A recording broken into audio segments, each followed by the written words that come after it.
Nope, it's not. Yep, there I am. Yep, battery's still good. It was what we call an ID10T error. Write that down, you'll figure it out. Idiot error, my fault. Not his, my fault.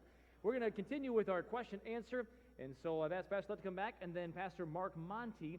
I'll talk more about that at the end, what the afternoon plan is.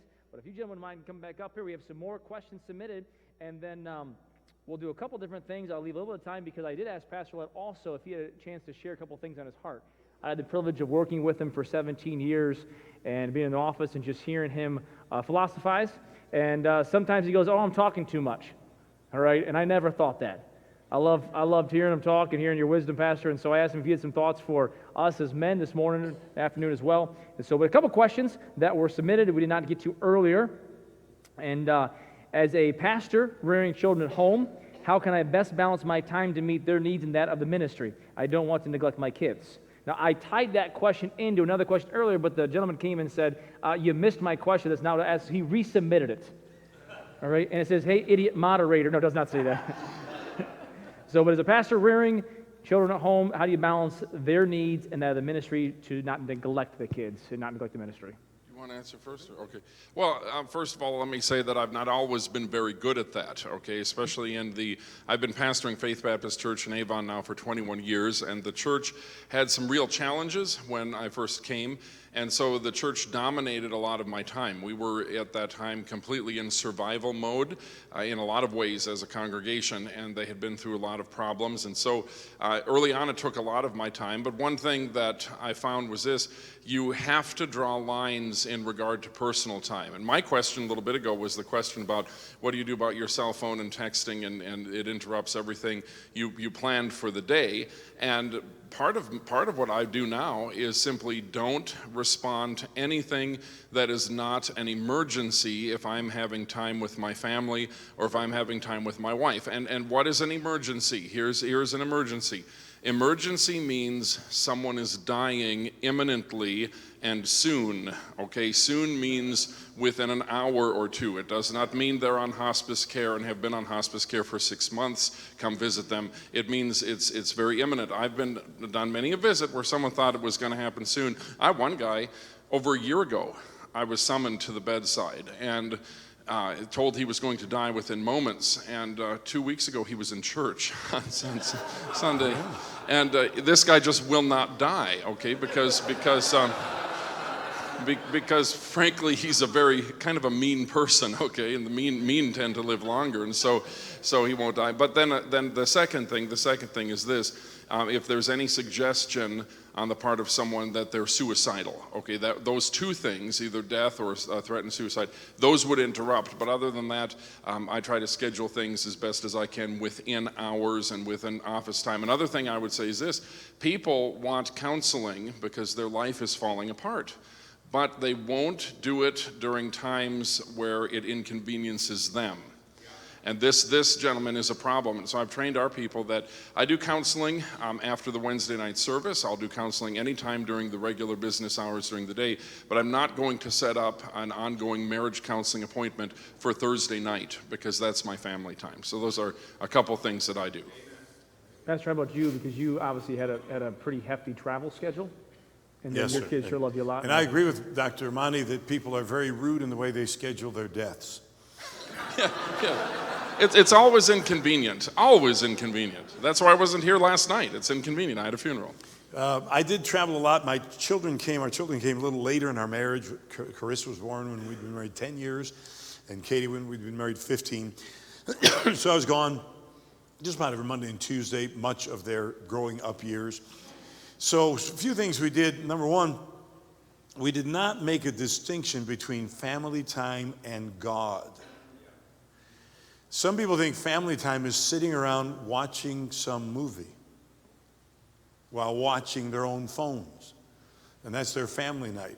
Why isn't family time going soul winning together? Why isn't family time working on a bus route together? We took our kids soul winning while they're still little and in the carriers. You know, it's a really great thing to do. People are much nicer to you. You look pretty inoffensive when you walk up there with a baby. And our girls grew up loving going out soul winning. Katie would say as a little girl, "Dad, can I give them the good news?" By that she meant, can I hand them the tract? And so it was a big deal to be able to do that. My dad did that. My dad ran the Detroit Rescue Mission. My dad would be gone 6 weeks at a time traveling. He went into evangelism after he left the mission. I never felt neglected. I never felt like he didn't love me. He was always good to me, always counseled me. He'd write me letters while he was gone. He always gave me, the greatest gift my dad gave me was security. He just loved me. If I had faults, he still loved me. He'd straighten me out, but he didn't ever make me think I had to do something for him to love me. So one thing we did was take them in ministry together. If I was preaching somewhere, we could take them. We did. We've been a lot of times preaching, and sometimes people put us in a cabin on the lake, and sometimes people got us a nice motel room, and the kids could do fun things there. Another thing that we did was have big family vacations every year. We'd take, I never took 2 Sundays, but I'd take a Monday to the next 2 Fridays later, or even the next Saturday, and we'd go to Disney. And we'd go to Universal. And that's not my favorite vacation. I still like those places. But my favorite vacation is sitting on a beach with the sun shining and the waves lapping, reading a book in a nice chair. That's my favorite vacation. But that wasn't best for the girls. So we tried to make big memories for them. And I'd save up my miles to buy the tickets. And I'd say, do you know why we get to do this? And after all, they'd say, because Daddy's a preacher. One time I had an opportunity to preach at my first Sword of the Lord conference. It was in Durham, North Carolina. But it was on Carissa's birthday. She was in about the 2nd grade. I said, sweetie, this man wants me to preach for him. I'd miss your birthday. We'd celebrate your birthday another day. But I said, I don't have to go. I haven't told him I will go. I won't go if you don't want me to. I said, if I do go, I'll give you $20. She said, you're going. So I took to giving my daughters money every time I was away overnight. And that took some of the sting out of it. I also took 10% of any love offerings I got when I traveled while I was pastoring and gave them to my wife. And that helped with that. So those are some things we did. There are times you have to drop everything else and deal with your family. There are times your family needs to see that the work of God is so important that you're going to focus on it for a while. And priorities shift. But you always want to make sure they know they're loved. Another thing I always try to do is be accessible. Before cell phones, I had a private line into my office. My wife, my daughters, and a few close friends had the number. And they did not go through the secretary. They could call straight into my office. I like that. That 10% idea, to give that to your wife, Dr. Ouellette. That's a great idea. I'm glad that my wife cannot be with me on this trip. Well, Pastor Jackson gave 100% to his wife.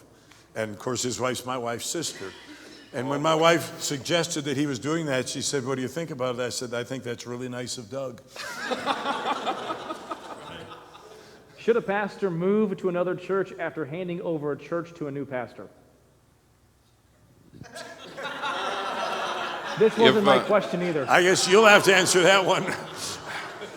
Okay, I thought you were talking about the pastor resigned and someone else came in, and I'd say only if the guy who resigned has a job. He has to go to another church if he needs a job. But no, I get what you're saying. I don't think that's necessary in some cases, but I think and Pastor Ouellette can really speak to this because they're in the midst of this. I have 2 thoughts about that. I would like to, when I pass the church off to someone else, I would like to remain in the congregation strictly to be a thorn in the side to the new guy, okay?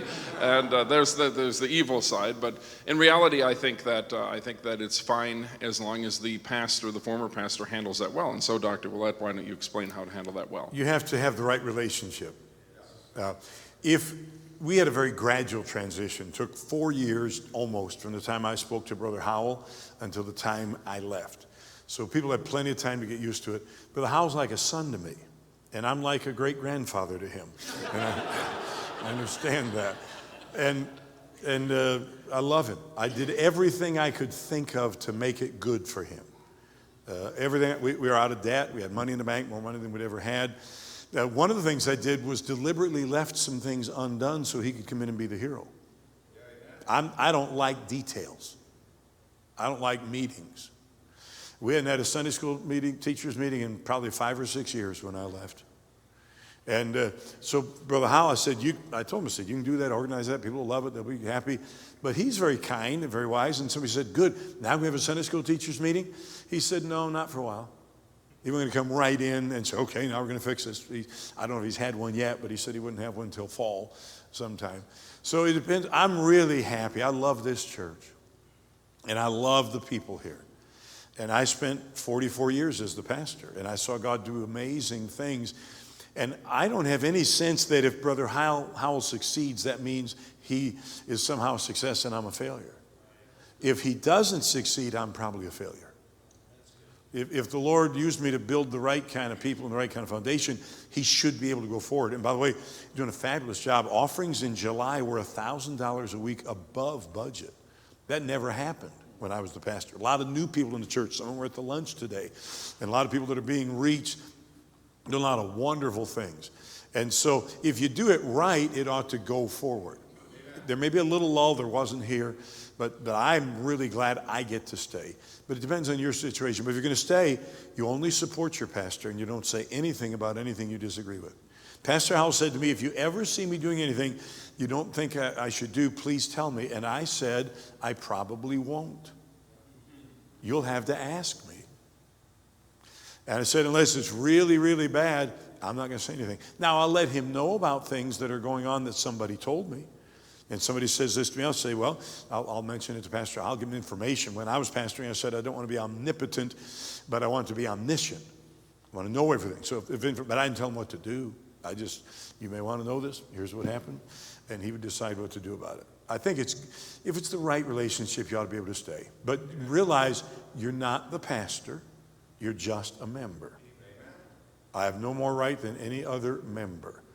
I don't know if this happened or not, but Brother Howell had an unexpected expense a little bit ago, and I spoke to one of the key deacons, and I said, I'm only speaking as a member, but I would feel happy if our church were able to help Pastor Howell with that expense.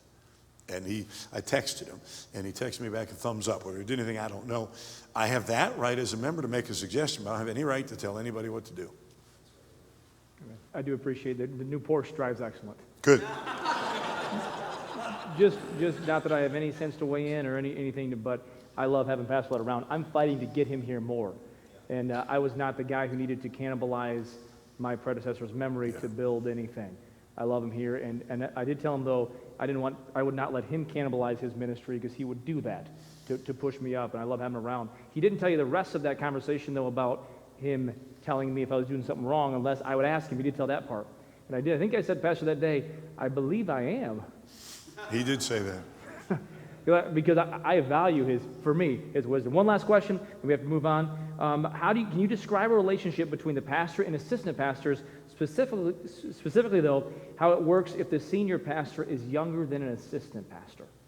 Okay, I actually have that situation on my staff, but the older man who takes care of we call him the pastor of in-reach, not outreach, but in-reach, and he takes care of our senior saints ministry. He was trained under a very, for lack of a better word, a very draconian pastor for whom he worked for several decades, and he finds a lot more freedom at Faith, but he can be trusted with freedom because he is an incredibly disciplined individual. So then, apart from him, the rest of my staff, they are younger, and they need the mentoring and the training, and I find especially in relationships, okay, so the younger men want to have a relationship. Now, that to me is a strength of mine because I'm extremely relational to a fault, and so they enjoy that relationship, and it provides me a platform to work with them. But that does not work for every pastor, okay? A lot of this has to do with personalities, both of the pastor's personality and then the personality of his staff. And every once in a while, we try very hard not to hire anyone that will not mesh well with the entire personality of the staff. That's really an important thing, because disunity on the staff, you can ruin your church that way. But I work well with that older pastor, and I went into his office about 3 days ago, and I just sat down in his office, and I said, Pastor Morris, I said, you saved my bacon. You saved my bacon. He said, what do you mean, preacher? I said, well, we've got a lot of older people in the church. They need a lot of attention. There's no way I could give them that attention. And I said to him, you've saved my bacon, because they accept your attention as a supplement for mine, for my ability to do the same thing. So I treat him with utmost respect. He has degrees in counseling. And when I have a problem or a question or just a need, I sit down in his office. I have no problem doing that and talking to him. So, Timothy was to treat the older men as fathers, okay? And that, I think that applies in the area of the church staff. I think you respect their age, but it still doesn't change the fact you're the pastor and they're the assistant. Most of my mentoring was done in staff meetings. Something would be said that would make me think of something, and I would call it philosophize a little while. Well, here's why we do this, here's why we don't do that, here's what to watch out for, here's this area of fundamentalism that's going a different direction, be careful about it. And that was, I like Deuteronomy 6 says you teach them by the way. Another thing that I did, I'd say to our guys, if you have any questions, ask me. Now, I've got people I said 2 or 3 times, ask me if you got any questions. They never asked me anything. So I never told them anything. And I never beat assistant pastors over the head. I would say to them, if you know you're in trouble 2 ways as an assistant. One, if I start doing your job. And I did sometimes. If I start doing your job, I don't need you. Had a music director, didn't do a Sunday school program, come up last minute, tried to get a bunch of other people to do his work for him. I said, man, you can't do that. So I got some people in and I put a Sunday school program together. And he's very wise. I didn't say anything to him. But a few weeks later, he came in and said, what should I do so that you don't have to do my job? Second time you know you're in trouble when I was pastoring and your assistant is if I stop talking to you. I don't mean say hi or be kind, but stop trying to mentor you, teach you, give you. Because if you resist what I have to give you, I'm not going to give you anymore. I got enough people that will listen to what I say. I'm not going to fight with anybody who won't listen to it. Now, there's other ways of doing it. That was just my way. So you had to want it. You had to ask for it. Scott Cowling is transformed from the person he was when we hired him. And the incident that started it, he can give you more detail than this, but what I remember, he asked me a question. I gave him an answer, and he argued with the answer. And after a little bit, I said, Brother Cowling, I can't help you. You ask my advice. I give it to you. You argue with it. I can't help you. I'm not going to fight him. And so he left, came back 20 minutes later and said, okay, what do I need to do so you can help me? And began then giving me tremendous permission to invest in his life and to speak to all kind of little things. So I don't like to force it on anybody. If you don't want it, I'll give it to somebody who does. Amen. Thank you, gentlemen. If I could have that hand held, Brother Monty. Thank you, Pastor Monty. Appreciate that. And that, to go off of Pastor Ouellette, that style, that answer, is exactly how he talked to us for 17 years. And he's that same graciousness and same wisdom. For this afternoon, we have a couple of sessions lined up, and I have a gentleman here, Brother Marlon, why don't you come on up here? Yeah. You mentioned it last night, about a month and or so ago, I saw an article where a pastor had taken his own life, unfortunately. He was a pastor of a progressive church out in California. He was in charge of some mental health helps and had some things in place. It struck a nerve with me because I'd recently done some things on Facebook. It added to a group with some pastors dealing with some mental depression, anxiety, and things like that. And Lord put on my heart to call Brother Monty, who's going to teach a session out later on. In the process, Pastor Ouellette called me and said, hey, I'm with this man, Pastor John Morrow, and I'd never met the man before. I met him for the first time this morning. All right, but I talked to Pastor, talked to him on the phone, and believed that God would have him here for a couple of reasons. One, I believe it'll be a help to us. But something that someone said to me when I was seeking some counsel on this, they said, wow, they said, if men who are struggling with some of these thoughts and mental burdens could feel like they could have somebody to talk to, that would relieve a great burden and pressure in their life. And so Brother Morrow has traveled through some of that. I asked him to share his testimony with us, about 10 minutes, then we'll continue on. But basically, I've got some guys here who are available, who are willing to talk, who are willing to help, because, the Lord is that big, and we don't want to look down or because someone is struggling say, oh, just man up, just grow up. All right? Terrible. And maybe you haven't dealt with it, but that doesn't make you better or worse. It just is. And so I think the Lord has, I believe, guided us in this. And so I asked Brother Marr to come, flew him out here to give your testimony and then be available. I know he's willing to talk to anybody. He told me that. And so you tell us what God's doing in your heart and life, and it's great. Thank you, sir. All right, I would ask you to just take your Bible. I want to just read a little bit of Scripture before I start. And I've got so much that I'd like to say, but maybe I can say that to you after if you need some help with it. Try to cram it in here. But I want to read in Job chapter 23. The Bible says, then Job answered and said, even today is my complaint bitter. My stroke is heavier than my groaning. Oh, that I knew where I might find him, that I might come even to his seat. I would order my cause before him and fill my mouth with arguments. I would know the words which he would answer me and understand what he would say unto me. Will he plead against me with his great power? No, but he would put strength in me. There the righteous might dispute with him. So should I be delivered forever from my judge. Behold, I go forward, but he's not there, and backward, but I cannot perceive him. On the left hand he doth work, but I cannot behold him. He hideth himself on the right hand, and I cannot see him. But he knoweth the way that I take, and when he hath tried me, I shall come forth as gold. Job went through a time where you know the story of Job, but he went through a time where he couldn't find God. He couldn't understand why this was happening. And even though Job didn't know where God was, God knew right where Job was.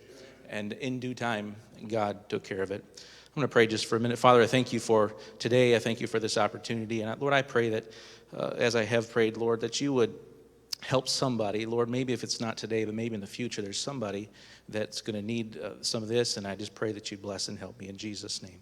Amen. We're discussing kind of a heavy topic this afternoon, I think. So I want to just begin with a little bit of levity, all right? We're coming up on the Christmas season shortly. And I read about a husband and wife out Christmas shopping. They were in a busy shopping center just before Christmas. And the wife noticed suddenly that her husband was missing. And they had a lot to get done, so she called him on the cell phone. And she said, "Where are you?" She demanded. "You know we have a lot to do today." He said, "Do you remember the jewelry shop that we went to about 10 years ago? And you fell in love with that diamond necklace. I couldn't afford it at the time, and I said that one day I'll get it for you." Little tears began to flow down her cheek, and she got all choked up. "Yes, I do remember that jewelry store," she said. "Well, I'm in the gun shop next door to that," was his response. It's good for us to laugh a little bit, isn't it? The Bible says laughter doeth good like a medicine. I want to talk about Charles Spurgeon for a little bit. He had a great sense of humor. If you've read any of his stuff, he's a lot of wit. And some people know that about him. A lot of people have read his sermons, and been greatly helped. But some people know that he suffered from depression. And despite the many blessings and victories that he experienced, he often suffered with what he called causeless depression. In other words, he didn't know why this was happening to him. Spurgeon said, I'm going to quote some things that he said. He said, "My spirits were sunken so low that I could weep by the hour like a child, and yet not know why or what I wept for." He often called himself a prisoner and wept without knowing why. He said, "I pity a dog who has to suffer what I have." He said, "My mind can descend far lower than my body, for there are bottomless pits." In one writing he wrote, "I have been ill for about 5 weeks, and during that time I have been brought into deep waters of mental depression." He said, there are dungeons beneath the castle of despair as dreary as the abodes of the lost, and some of us have been in them. One night, in fact, Charles Spurgeon went to his pulpit to preach on a Sunday night, and he couldn't preach, and he left the pulpit and didn't preach that night. I don't think that his condition hurt his ministry. I think it actually helped it. Most people have not heard about his depression, the common person, but they've read his sermons. They've been greatly helped by that. And probably part of the reason that he had these good sermons is because he had this and he had to depend upon God. And so I do think it helped him. He called his depression a prophet in rough clothing. His weakness reminded him of his great need of God. Spurgeon saw his depression as ordained by God for God's glory and his sanctification. He pressed through the depression with the conviction that everything that happened to him was from God. He did not believe that his sufferings were an accident. He said, "My trials were measured out by God and sent to me by his arrangement of weight and quantity." Spurgeon's sufferings made him a better preacher and a better pastor to his people. Now, I have to say, I've read some of those things about Spurgeon, and I had no idea what he was talking about. I would read about what is this deep pits of despair. I never understood it. If you asked me 11 months ago what anxiety and depression was, I really wouldn't know. I would say, well, anxiety, I think somebody has anxiety, they're worried, they're scared about riding that roller coaster and they get scared. I would say depression is something, somebody's down a lot and just kind of sad and having a bad day. If someone would have come to me as a pastor and said, I need some help, I would have prayed with them, and I would have tried to give them some Bible verses and said, try to memorize these verses, and you need to trust the Lord. But I doubt I would have been much help to them because I didn't understand. I did have someone come to me several years ago, and it was one of our Christian school teachers, and actually her husband wanted me to talk with her. And she had a miscarriage, and ever since she had a miscarriage, she really just struggled. And she came to the spot where she couldn't even teach at our school. She had to stay home. And she'd come and talk to me, and she'd just cry. She said, I don't know why I'm crying. I don't know why, I feel this way. And she would stay at home. She didn't want her husband to leave to go to work. She didn't want to get out of the house, and she struggled.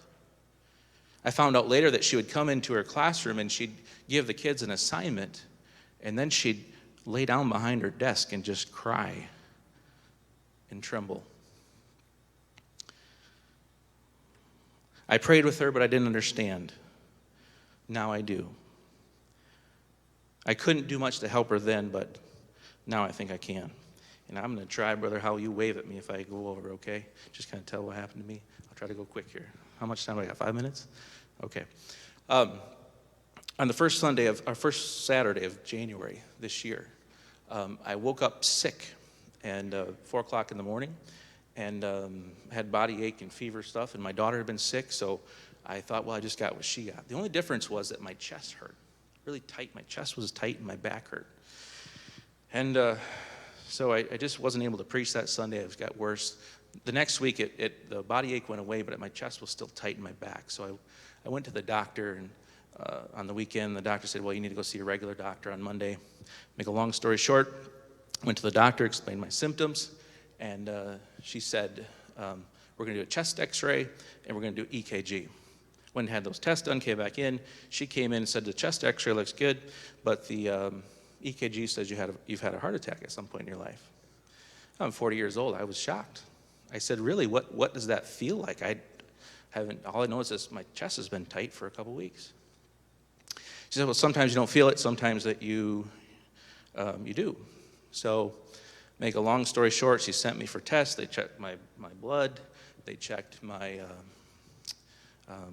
they sent me for a stress test where you get on that treadmill and do all that kind of stuff. They pump that stuff in your veins. They take all these x-rays and pictures. And there was time in between all of this, going back and forth to the hospital where I didn't know what was going on. Everything came back good. You're fine. There's no physical problems. But it was a building up in my life, and until one day I was waiting for another test to come back, and I was sitting in my living room in my house, and my children were doing their homework, and my wife was doing something, and I had this strange experience. I felt like I didn't belong in my own house. It was the strangest thing I ever had experienced. I didn't know what that was. Very troubling to me. I found out later it's something called depersonalization. You can read about it. So that was kind of the beginning of what I went through. From physical suffering, I began to suffer mental suffering. My chest hurt was the physical things. My back, I'd wake up in the middle of the night just drenched in sweat, trembling, extreme fear, terror. Didn't know why. I'm not a fearful person. I've lived 40 years with a good life, never had any physical problems. It just, wham, it hit me. Got to try to hurry. Anyways, I'm trying to explain to you about the mental suffering. I think has to do with the depression part of it. Was that the anxiety went into this. Someone said that anxiety and depression are two sides of the same coin, and the physical suffering I thought I was having a heart attack. They said, your heart's fine, but if I'm fine, why is my heart, why is my chest hurt? Why is my back hurt? Kept going through all that. But then it went to the mental suffering. It's the worst thing I've ever been through. The mental part. Extreme mental agony. Where I felt disconnected. I felt, I can't even describe it to you. Worst thing I ever could go through. And so I think I know a little bit about maybe what Spurgeon was talking about. And there was no peace. There was no joy. I couldn't eat. I lost my appetite. I couldn't read. I mean, I could physically force myself to say the word, but I couldn't stand it. I had to put it down. I forced myself to read my Bible every day, one verse at a time. I'd read a verse, set it down, read a verse, wait a little bit. I said, I got to get my mind off this. I try to watch TV, get my mind into something. I had to turn it off. I couldn't watch it. Couldn't eat, couldn't read, couldn't do anything. All I could do was sit in my room, sit with a blanket and just sit there. My 2-year-old son would come in to say hi. I love my son. I couldn't stand for him to sit on my lap. I'd sit for him a little bit and I said, you got to go. I didn't want to talk to anybody. And I was terrified, and that's why I want to tell this, because somebody might have this, or so you might meet somebody that does, and they need some help. I had no idea what was going on. It just was. I found out later there's some of this is the fight or flight thing. You've heard of the fight or flight, and your body, when you're walking down a path, someone jumps out at you at night, you're either going to hit them or you're going to run. Have you ever driven your car and you almost hit a deer, or somebody pulled out in front of you and your heart's pounding like that, and you got that adrenaline rush? This is what I had 24/7. Just adrenaline. It didn't stop day or night. I couldn't sleep. I'd go to bed. I'd sleep for 2 hours. I'd be up the rest of the night, days and days and days like that. And it was the adrenaline. It was the fight or flight thing, and it took over my life. The other thing that happened was this strange, I felt like I'd feel these waves of something come over me. My arms would burn, literally you feel like you're on fire. I was so sick inside, I can't describe how I felt. I had no idea, what is this? And I kept saying, what's happened to me? What's happened to me?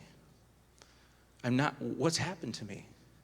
And it was so strange. I was not myself. And God, why won't you help me? What's wrong?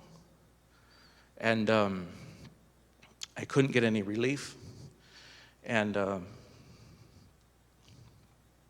so I went to the doctor for a checkup. She said, everything's fine. I said, well, I'm having some of these strange things. She said, well, I'll give you some medication. And one of them, she said, it won't help you for 6 months. But the other one would help in about half an hour after you take it, but only lasts about 4 hours. So I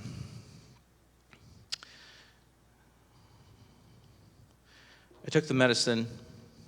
I went to our church, and I didn't preach for 3 months. I went to our church. I told my dad, I said, I want to ask that you'd anoint me with oil and pray over me. That's what the scripture says. Any man sick. That's a humbling thing for you as a pastor to ask your people to come get around you and pray. You're the one supposed to be helping them, but you're so low and you don't know what's wrong. And it was a sweet time. I didn't know what was going on. People were crying. People were praying. Afterward, I didn't intend. I'd sit in the back. But I went up to the pulpit and I kind of explained to him, I think this is what's happening to me. I don't know what it is. I'm out of time. I'll have to, if you want to talk to me about it more, I'd love to tell you how God has helped me. I found a website called anxietycenter.com, center, C-E-N-T-R-E, that had a list of physical side effects and mental side effects from anxiety and depression, which I thought all these things were my heart. Physical, chest pain, stabbing chest pain, all these things that I was experiencing, I was sure it was my heart. You can have all these pains because of anxiety. That helped me because at least I knew what it was. This is what is happening to me. Another thing was Pastor David Jeremiah. Somebody sent me a sermon by him. When he was 35, he said he was studying in his study, and he said all of a sudden he felt like somebody took a belt and cinched it up around his chest. That's super tight. He didn't know what happened. He went through the doctor, just like I talked about, went through all this stuff. The doctor finally came to the conclusion after all the tests. He said, it's your problem is stress, but it manifests itself in physical ways.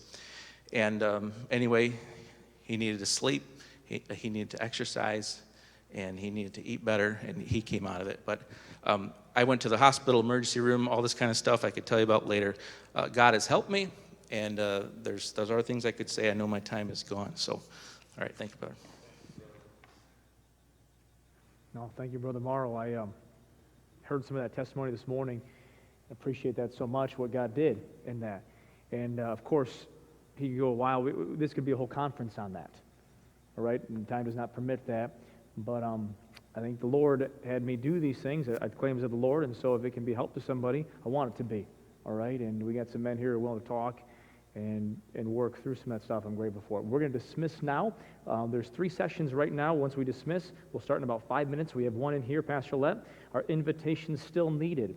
I asked him to teach this session and put some stuff together because I was at a place and a meeting with some preachers. Invitation came, and lo and behold, I was only one of a few preachers. All right, invitation. I'm an invitation guy.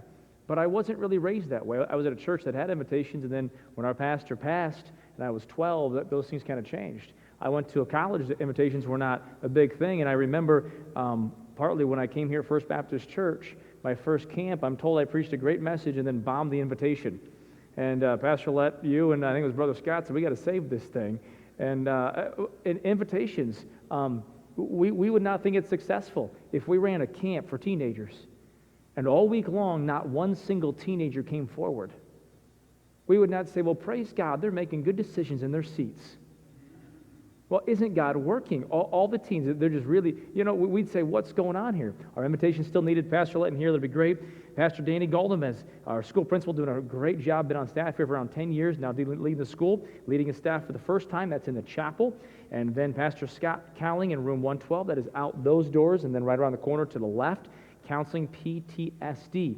He works with our RU ministry and a lot of counseling and has had some experience in this directly. Let me help to you. So we'll be dismissed now and start the other sessions in about 5 minutes. All right? Thank you so much.